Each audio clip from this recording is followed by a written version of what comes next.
Սպերջենի աստվածաշնչյան ընթերցանություն ամեն երեկո, մարտի 20 Ամուսիններ, սիրեցեք ձեր կանանց, ինչպես Քրիստոսն էլ սիրեց եկեղեցուն։ Եփեսացիս 5:25 խոսք։ Ինչ ոսկե օրինակ է Քրիստոսը թողել իր աշակերտներին։ Քիչ են այն ուսուցիչները, որոնք կհամարձակվեին ասել, եթե ցանկանում եք գործնականում կիրառել իմ ուսուցումները, օրինակ վերցրեք իմ կյանքից։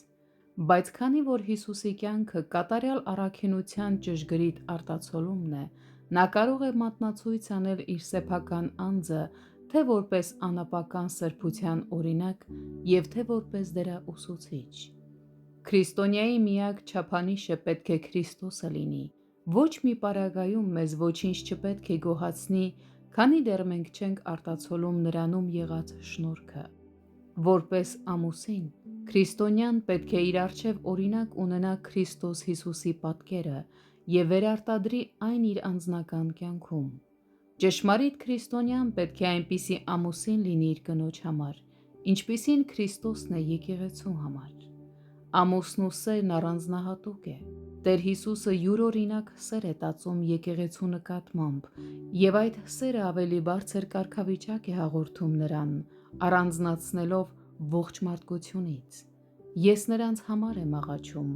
ոչ թե աշխարհի համար եմ աղաչում։ Հովհաննես 17:9 խոսք։ Ընտրյալ եկեղեցին երկնքի սիրելին է, Քրիստոսի գանձը, նրա գլխի պսակը, նրա բասկի ապարանջանը, նրա սրտի զրահը և նրա սիրո կենտրոնն ու առանցքը։ Ամուսինը պետք է իր կնոջը սիրի անփոփոխ սիրով, որովհետև Հիսուսն այդպես է սիրում իր եկեղեցին։ Նրա սերը չի փոխվում, գուցե այն ժամանակ առ ժամանակ տարբեր կերպ դրսևորվի, սակայն սերն ինքնին երբեք չի փոխվում։ Ամուսինը պետք է իր կնոջը սիրի հարատև սիրով, որովհետև ոչինչ մեզ չի կարող բաժանել Աստծո սիրուց, որ մեր Տեր Հիսուս Քրիստոսումն է։ Հռովմայեցիս 8:39 խոսք։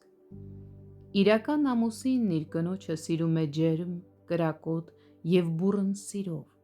և սրանք պարզապես դատարկ խոսքեր չեն։ Սիրելիներ,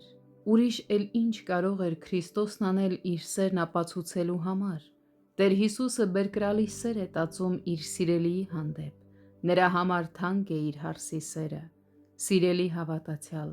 դու զարմանում ես Տեր Հիսուսի սիրո վրա, դու հիանում ես նրանով, բայց արդյոք ձգտում ես նմանվել նրան։ Արդյոք քո ընտանեկան հարաբերություններում քո սիրո կանոնն ու չափանիշն է, ինչպես Քրիստոսը սիրեց եկեղեցուն։